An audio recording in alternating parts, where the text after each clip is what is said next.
अस्सलामुअलैकुम। Karachi site area सिमट चौरंगी के पास एक फैक्ट्री में जो कि देख सकते हैं आग लग गई है और चीपा के रज़ाकार आ गए हैं और देख सकते हैं आप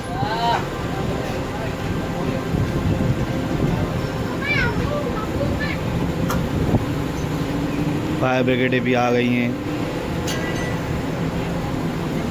जो कि फैक्ट्री के अंदर सारे रज़ाकार फैक्ट्री के लोग सारे बाहर आ चुके हैं।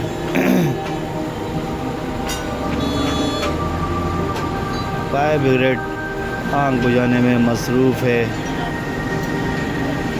आप देख सकते हैं नाज़रीन।